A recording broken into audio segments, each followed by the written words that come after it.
उपन्यास सम्राट, कथा सम्राट मुंशी प्रेमचंद की चर्चित कहानी नमक का दारोगा आप लोगों की सेवा में प्रस्तुत है। यह धन के ऊपर धर्म के जीत की कहानी है। ईमानदार व्यक्ति के अभिमन्यु के समान निहत्थे और अकेले पड़ते जाने की यथार्थ तस्वीर इस कहानी की बहुत बड़ी खूबी है। मैं आपका शुभचिंतक ज्योति भाई तथा गांव की नई आवाज़ यूट्यूब चैनल पर आपका स्वागत है। तो आइए इस कथा संसार में प्रवेश करते हैं। जब नमक का नया विभाग बना और ईश्वर प्रदत्त वस्तु के व्यवहार करने का निषेध हो गया तो लोग चोरी छिपे इसका व्यापार करने लगे। अनेक प्रकार के छल प्रपंचों का सूत्रपात हुआ। कोई घूस से काम निकालता था, कोई चालाकी से। अधिकारियों के पांव 12 थे। पटवागिरी का सर्वसम्मानित पद छोड़ कर लोग इस विभाग की बरकंदाजी करते थे। इसके दारोगा पद के लिए तो वकीलों का भी जी ललचाता था। यह वह समय था जब अंग्रेजी शिक्षा और ईसाई मत के लोग एक ही वस्तु समझते थे। फारसी का प्राबल्य था। प्रेम की कथाएं और श्रृंगार रस के काव्य पढ़कर फारसीदा लोग सर्वोच्च पदों पर नियुक्त हो जाया करते थे। मुंशी वंशीधर भी जुलेखा की विरह कथा समाप्त करके मजनू और फरहाद के प्रेम वृत्तांत को, नल और नील की लड़ाई और अमेरिका के आविष्कार से अधिक महत्व की बातें समझते हुए रोजगार की खोज में निकले। उनके पिता एक अनुभवी पुरुष थे। समझाने लगे, बेटा, घर की दुर्दशा देख रहे हो, ऋण के बोझ से दबे हुए हैं। लड़कियां हैं, वह घास फूस की तरह बढ़ती चली जाती हैं। मैं कगारे पर का वृक्ष हो रहा हूँ, ना मालूम कब गिर पड़ूँ। अब तुम ही घर के मालिक मुख्तार हो। नौकरी में ओहदे की ओर ध्यान मत देना। यह तो पीर का मज़ार है। निगाह चढ़ावे और चादर पर रखनी चाहिए। ऐसा काम ढूंढना जहाँ कुछ ऊपरी आय हो। मासिक वेतन तो पूर्णमासी का चांद है, जो एक दिन दिखाई देता है और घटते घटते लुप्त हो जाता है। ऊपरी आय बहता हुआ स्रोत है, जिससे सदैव प्यास बुझती है। वेतन मनुष्य देता है, इसी से उसमें वृद्धि नहीं होती। ऊपरी आमदनी ईश्वर देता है, इसी से उसकी बरकत होती है। तुम स्वयं विद्वान हो, तुम्हें क्या समझाऊं। इस विषय में विवेक की बड़ी आवश्यकता है। मनुष्य को देखो, उसकी आवश्यकता को देखो और अवसर देखो। उसके उपरांत जो उचित समझो करो। गरज वाले आदमी के साथ कठोरता करने से लाभ ही लाभ है, लेकिन बेगरज को दांव पर पाना जरा कठिन है। इन बातों को निगाह में बांध लो, यही मेरी जन्म भर की कमाई है। इस उपदेश के बाद पिताजी ने आशीर्वाद दिया। वंशीधर आज्ञाकारी पुत्र थे। ये बातें ध्यान से सुनी और तब घर से चल पड़े। इस विस्तृत संसार में उनके लिए धैर्य अपना मित्र, बुद्धि अपनी पथ प्रदर्शक और आत्मावलंबन ही अपना सहायक था। लेकिन अच्छे शगुन से चले थे। जाते ही जाते नमक विभाग के दरोगा पद पर प्रतिष्ठित हो गए। वेतन अच्छा और ऊपरी आय का तो ठिकाना ही न था। वृद्ध मुंशी जी को सुख संवाद मिला तो फूले न समाये। महाजन कुछ नरम पड़े। कलवार की आशा लता लहलहाई। पड़ोसियों के हृदय में सूल उठने लगे। जाड़े के दिन थे और रात का समय। नमक के सिपाही चौकीदार नशे में मस्त थे। मुंशी वंशीधर को यहाँ आए अभी 6 महीने से अधिक न हुए थे, लेकिन इस थोड़े समय में ही उन्होंने अपनी कार्यकुशलता और उत्तम आचार से अफसरों को मोहित कर लिया। अफसर लोग उन पर बहुत विश्वास करने लगे। नमक के दफ्तर से 1 मील पूर्व की ओर जमुना नदी बहती थी। उस पर नाव का एक पुल बना हुआ था। दरोगा जी किवाड़ बंद किए मीठी नींद में सो रहे थे। अचानक आँख खुली तो नदी के प्रवाह की जगह गाड़ियों की गड़गड़ाहट तथा मल्लाहों का कोलाहल सुनाई दिया। उठ बैठे। इतनी रात गए, गाड़ियाँ क्यों नदी के पार जाती हैं? अवश्य कुछ न कुछ गोलमाल है। तर्क के भ्रम को पुष्ट किया। वर्दी पहनी, तमंचा जेब में रखा और बात ही बात में घोड़ा बढ़ाते हुए पुल पर आ पहुँचे। गाड़ियों की एक लंबी कतार पुल के पार जाती देखी। डांट कर पूछा, किसकी गाड़ियाँ हैं? थोड़ी देर तक सन्नाटा रहा। आदमियों में कुछ कानाफूसी हुई। तब आगे वाले ने कहा, पंडित अलोपी दीन की। कौन पंडित अलोपी दीन? दातागंज के मुंशी वंशीधर चौके। पंडित अलोपी दीन इस इलाके के सबसे प्रतिष्ठित जमींदार थे। लाखों रुपए के लेन देन करते थे। इधर छोटे से बड़े कौन ऐसे थे जो उनके ऋणी न हो। व्यापार का लंबा चौड़ा अनुभव था। बड़े चलते पुर्जे के आदमी थे। अंग्रेज़ अफसर उनके इलाके में शिकार खेलने आते और उनके मेहमान होते। 12 मास सदाव्रत चलता था। मुंशी जी ने पूछा, गाड़ियाँ कहाँ जाएंगी? उत्तर मिला, कानपुर। लेकिन इस प्रश्न पर कि इसमें क्या है, सन्नाटा छा गया। दरोगा साहब का संदेह और भी बढ़ा। कुछ देर तक उत्तर की बाट देखकर वह जोर से बोले, क्या गूंगे हो गए हो? पूछते हैं इसमें क्या लदा है। जब इस बार भी कोई उत्तर न मिला तो उन्होंने घोड़े को एक गाड़ी से मिलाकर बोरे को टटोला। भ्रम दूर हो गया। यह नमक के ढेले थे। पंडित अलोपी दीन अपने सजीले रथ पर सवार, कुछ सोते कुछ जागते चले आते थे। अचानक कई गाड़ीवानों ने घबराए हुए आकर जगाया और बोले, महाराज, दरोगा जी ने गाड़ियाँ रोक दी हैं और घाट पर आपको बुलाते हैं। पंडित अलोपी दीन का लक्ष्मी जी पर अखंड विश्वास था। वह कहा करते थे कि संसार का तो कहना ही क्या, स्वर्ग में भी लक्ष्मी का ही राज्य है। उनका यह कहना यथार्थ ही था। न्याय और नीति सब लक्ष्मी के ही खिलौने हैं। इन्हें वह जैसी चाहती है नचाती है। लेटे ही लेटे गर्व से बोले, चलो हम आते हैं। यह कहकर पंडित जी ने बड़ी निश्चिंतता से पान के बीड़े लगाकर खाए। फिर लिहाफ ओढ़े हुए दरोगा के पास आकर बोले, बाबूजी आशीर्वाद, कहिए ऐसा कौन सा अपराध हुआ है कि गाड़ियाँ रोक दी गईं? हम ब्राह्मणों पर तो आपकी कृपा दृष्टि रहनी ही चाहिए। वंशीधर रुखाई से बोले, सरकारी हुक्म। पंडित अलोपी दीन ने हंसकर कहा, हम सरकारी हुक्म को नहीं जानते और न सरकार को। हमारे सरकार तो आप ही हैं। हमारा और आपका तो घर का मामला है। हम कभी आपसे बाहर हो सकते हैं? आपने व्यर्थ का कष्ट उठाया। यह हो नहीं सकता कि इधर से जाएं और इस घाट के देवता को भेंट न चढ़ाएं। मैं तो आपकी सेवा में स्वयं ही आ रहा था।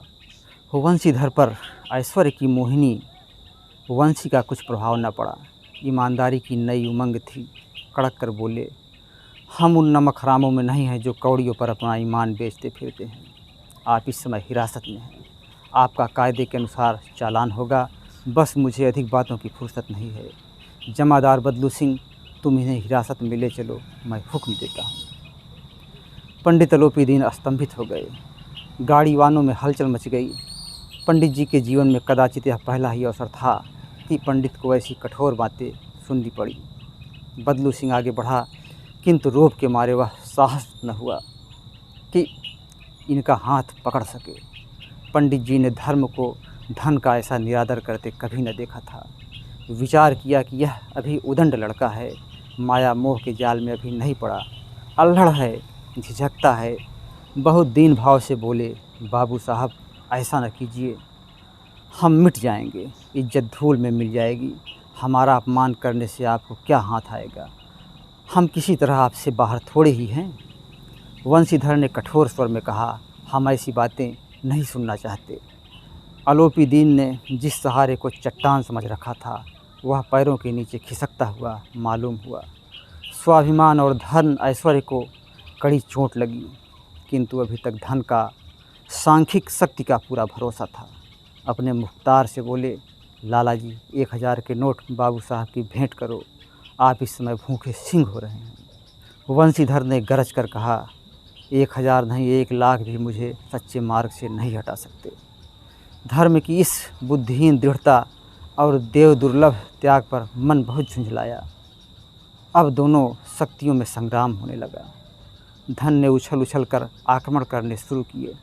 1 से 5, 5 से 10, 10 से 15 और 15 से 20,000 तक नौबत पहुंची, किंतु धर्म अलौकिक वीरता के साथ साथ इस बहुसंख्यक सेना के सम्मुख अकेला पर्वत की भांति अटल अविचलित खड़ा था।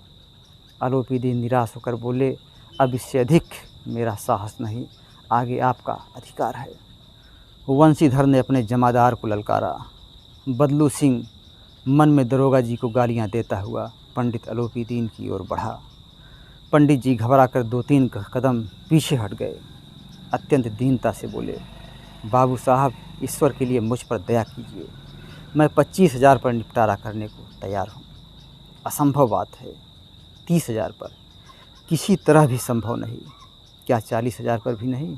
40,000 नहीं, 40 लाख पर भी असंभव है। बदलू सिंह, इस आदमी को हिरासत में ले लो, अब मैं एक शब्द भी नहीं सुनना चाहता।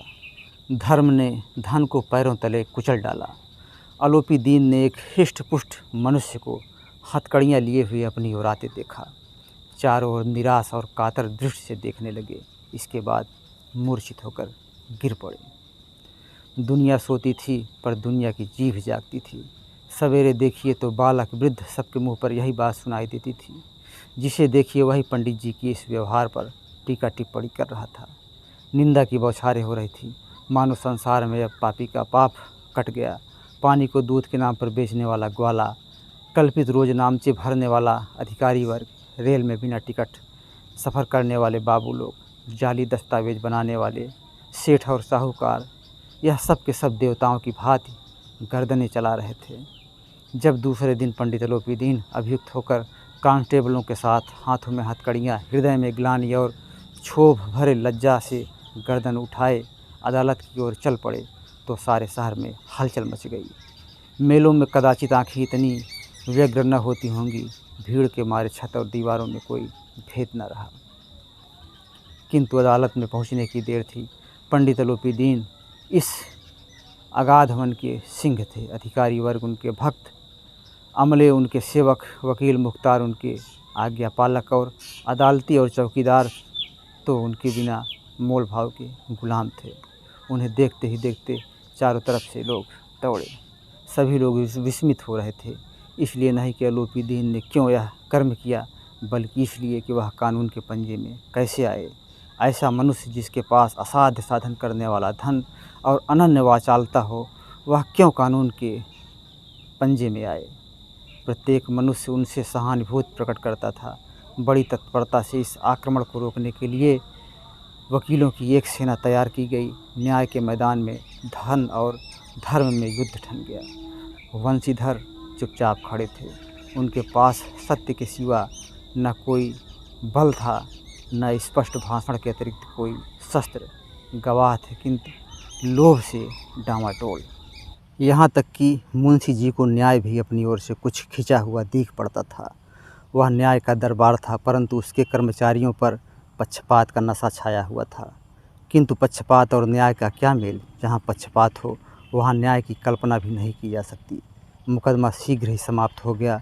डिप्टी मजिस्ट्रेट ने अपने तजवीब में लिखा, पंडित आलोपी दीन के विरुद्ध दिए गए प्रमाण निर्मूल और भ्रमात्मक हैं। वह एक बड़े भारी आदमी हैं। यह बात कल्पना से बाहर है कि उन्होंने थोड़े से लाभ के लिए ऐसा दुस्साहस किया हो। यद्यपि नमक के दरोगा मुंशी वंशीधर का अधिक दोष नहीं, लेकिन वह बड़े खेद की बात है कि उनकी उदंडता और विचारहीनता के कारण एक भले मानुष को कष्ट झेलना पड़ा। हम प्रसन्न हैं कि वह अपने काम से सहज और सचेत रहता है, किंतु नमक के मुकदमे की बढ़ी हुई नमक हरामी ने उसके विवेक और बुद्धि को भ्रष्ट कर दिया। भविष्य में उसे होशियार रहना चाहिए। वकीलों ने यह फैसला सुना और उछल पड़े। पंडित आलोपी दीन मुस्कुराते हुए बाहर निकले। स्वजन बांधवों ने रुपयों की लूट की। उदारता का सागर उमड़ पड़ा। उसकी लहरों ने अदालत की नींव तक हिला दी। जब वंशीधर बाहर निकले तो चारों ओर से उनके ऊपर व्यंग्य बाणों की वर्षा होने लगी। चपरासियों ने झुक झुक कर सलाम किए, किंतु इस समय एक एक कटुवाक्य, एक एक संकेत उनकी गर्वाग्नि को प्रज्वलित कर रहा था। कदाचित इस मुकदमे में सफल होकर वह इस तरह अकड़ते हुए न चलते। आज उन्हें संसार का एक खेदजनक विचित्र अनुभव हुआ। न्याय और विद्वता, लंबी चौड़ी उपाधियाँ, बड़ी बड़ी दाढ़ियाँ और ढीले चोंगे एक भी सच्चे आदर के पात्र नहीं हैं। वंशीधर ने धन से बैर मोल लिया था, उसका मूल्य चुकाना अनिवार्य था। कठिनता से 1 सप्ताह बीता होगा कि मुअत्तली का परवाना आ पहुंचा। कार्यपरायणता का दंड मिला। बेचारे भग्न हृदय, शोक और खेद से व्यथित घर को चले। बूढ़े मुंशी जी तो पहले ही से कुड़बुड़ा रहे थे कि चलते चलते इस लड़के को समझाया था, लेकिन इसने एक न सुनी। सब मनमानी करता है। हम तो कलवार और कसाई के तगादे सहे बुढ़ापे में भगत बनकर बैठे, और वहाँ बस वही सूखी तनख्वाह। हमने भी तो नौकरी की है और कोई ओहदेदार नहीं थे, लेकिन काम किया, दिल खोल कर किया, और आप ईमानदार बनने चले हैं। घर में चाहे अंधेरा हो, मस्जिद में अवश्य दिया जलाएंगे। खेद ऐसी समझ पर, पढ़ना लिखना सब अकारथ होगा। इसके थोड़े ही दिनों बाद जब मुंशी वंशीधर इस दुर्वस्था में घर पहुँचे और बूढ़े पिताजी ने समाचार सुना तो सिर पीट लिया। बोले, जी चाहता है कि तुम्हारा और अपना सिर फोड़ लूँ। बहुत देर तक पछता पछता कर हाथ मलते रहे। क्रोध में कुछ कठोर बातें भी कहीं, और यदि वंशीधर वहाँ से टल न जाते तो अवश्य ही वह क्रोध विकट रूप धारण करता। वृद्धा माता को भी दुख हुआ। जगन्नाथ और रामेश्वर यात्रा की कामनाएं मिट्टी में मिल गई। पत्नी ने तो कई दिनों तक सीधे मुँह से बात तक नहीं की। इसी प्रकार 1 सप्ताह बीत गया। संध्या का समय था। बूढ़े मुंशी जी बैठे राम नाम की माला जप रहे थे।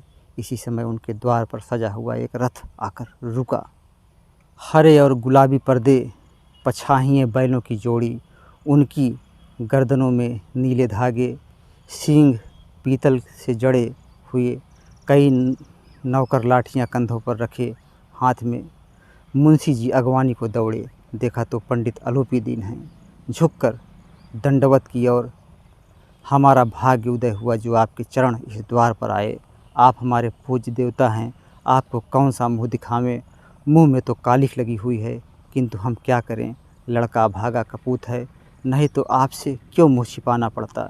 ईश्वर निसंतान चाहे रखे, पर ऐसी संतान न दे। अलोपीदीन ने कहा, नहीं भाई साहब, ऐसा न कहिए। मुंशी जी ने चकित होकर कहा, ऐसी संतान को और क्या कहूँ। अलोपीदीन ने वात्सल्यपूर्ण स्वर में कहा, कुल तिलक और पुरुषों की कीर्ति उज्ज्वल करने वाले संसार में ऐसे कितने धर्मपरायण मनुष्य हैं जो धर्म पर अपना सब कुछ अर्पण कर सकें।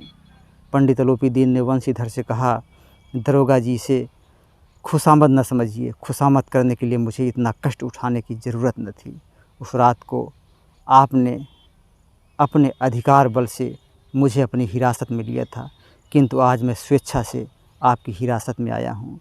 मैंने हजारों रईस और अमीर देखे, हजारों उच्च पदाधिकारियों से काम पड़ा, किंतु मुझे परास्त किया तो आपने।